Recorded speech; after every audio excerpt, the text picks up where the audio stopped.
There is a battlefield more relentless than any war zone, more crucial than any arena where men clash and empires fall.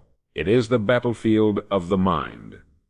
In this place, your greatest enemy is not the economy, not your circumstances, not even your past.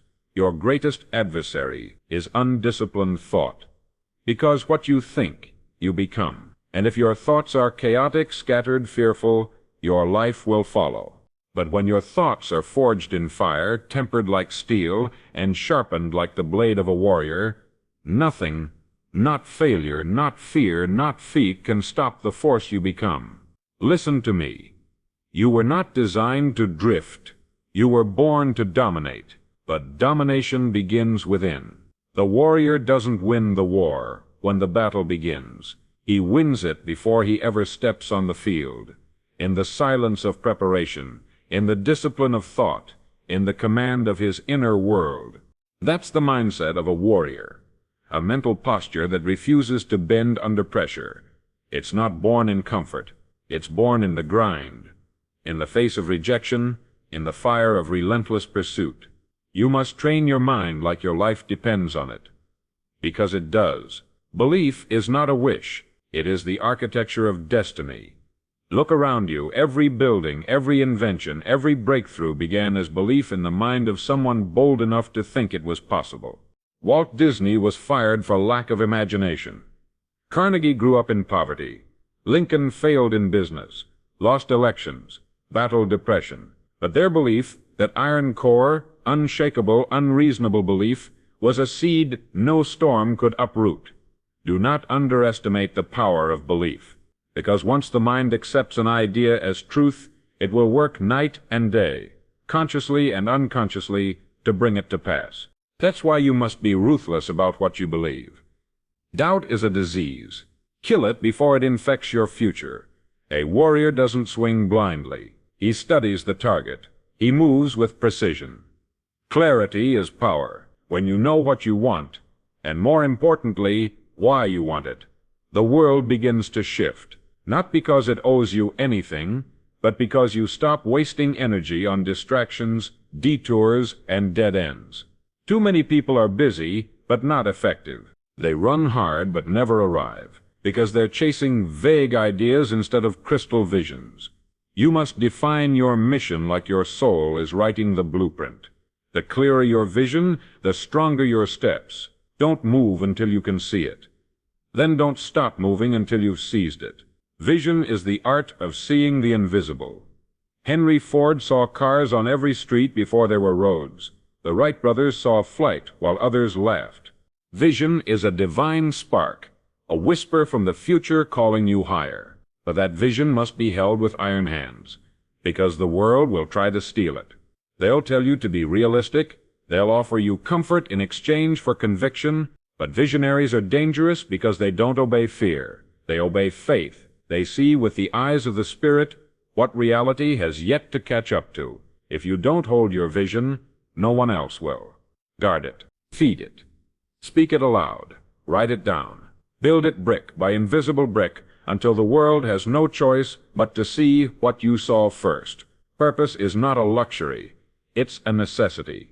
It's what wakes you up when the alarm doesn't. It's what keeps you fighting when your body begs for surrender. Without purpose, a man is a machine, functional, but empty. With it, he is aflame, alive, unpredictable, unstoppable. Don't wait for purpose to find you.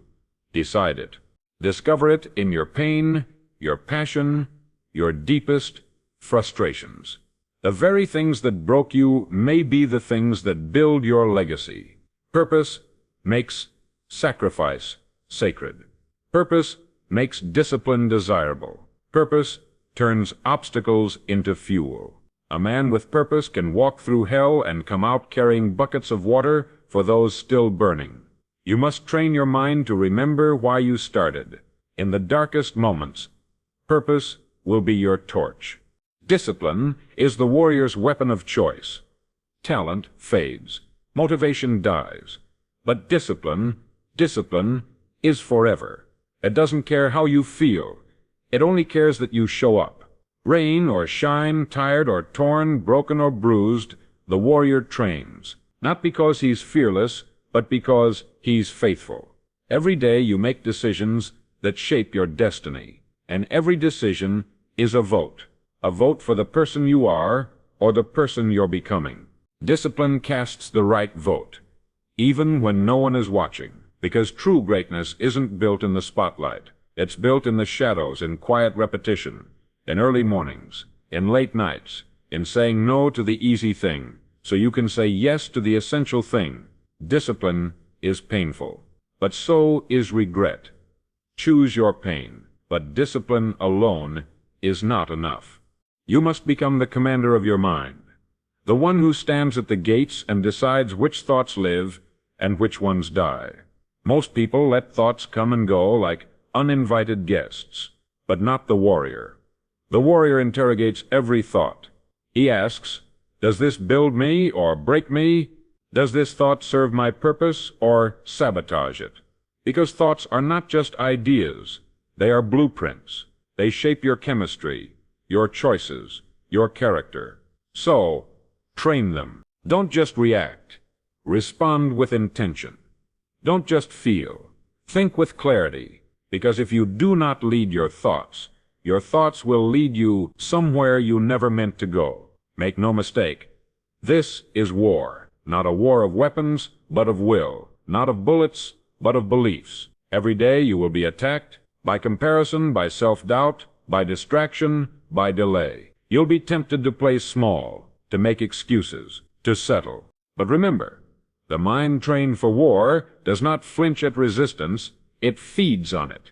You weren't born to blend in, you were born to break through. When fear whispers, not you, you respond. Watch me. When comfort says, stay here, you reply, I was made for more. This is not hype. This is habit. This is not theory. This is training. And training means repetition, not perfection. Every time you think stronger, speak bolder, act with purpose. All the belief, all the vision, all the purpose in the world means nothing if you don't move. Execution is the great separator. It's where dreams die or come alive. Talk is cheap. Plans are pretty, but only execution makes things real. You've read the books, you've said the prayers, you've posted the quotes. Now what? Now you move. Now you do. Now you get your hands dirty in the soil of discipline and plant the seeds of action, even if it's messy, even if it's small. Focus is saying no 1,000 times, so you can say yes to the one thing that moves mountains. Sharpen your mind like a blade. Protect your time like a treasure. And when the world tries to pull you in every direction, anchor yourself in purpose and fix your eyes on the target. Because what you focus on grows, and what you ignore dies. Resilience is not the absence of pain. It's the refusal to let pain define the end of your story. You will fall. You will fail. You will face storms that rattle the bones of your faith. But resilience is when you rise anyway. Cracked but not crushed. Bruised but not broken. The world honors those who never quit, but heaven honors those who rise after quitting seemed easier. Resilience is forged in the valley, not the victory. It's built in tear-stained nights, in whispered prayers, in clenched fists that say, not today, I'm not done yet. If life hits you like a hammer, let it shape you, not shatter you.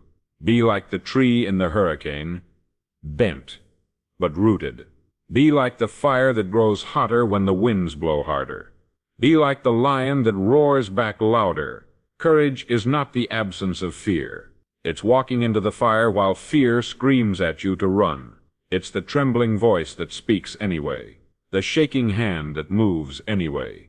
The pounding heart that still believes. Courage is costly. It means risking rejection, embracing discomfort, daring to be misunderstood. But comfort never built a champion. The warrior knows that fear is a compass. It points to where growth lives. Stand in the arena.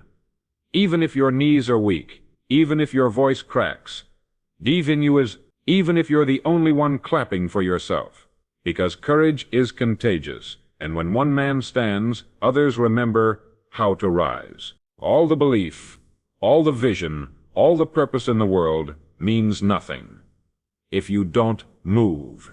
Execution is the great separator. It's where dreams die or come alive. Talk is cheap. Plans are pretty, but only execution makes things real.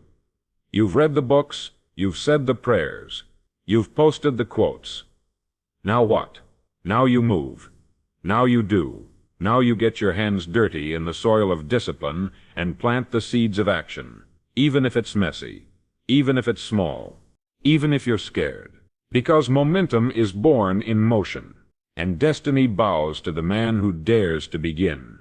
So train your thoughts, like a warrior trains his sword, like a builder sharpens his tools, like a king prepares for war, because your thoughts are not just thoughts, they are blueprints. They are battle plans. They are bricks. And the life you live tomorrow is being built by the thoughts you think today. Think boldly. Think bravely.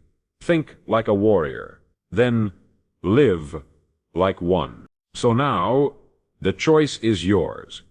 You can go back to drifting, tossed by thoughts you never chose, chained to patterns you never questioned, living a life smaller than the one carved into your spirit, or you can rise.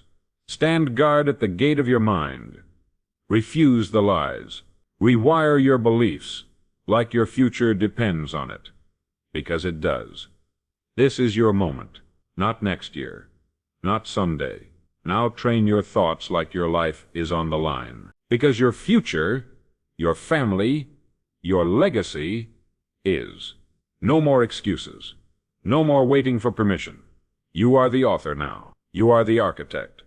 You are the warrior in command. So sharpen your mind. Ignite your purpose. Own your vision, and go to war until your thoughts bow to your destiny.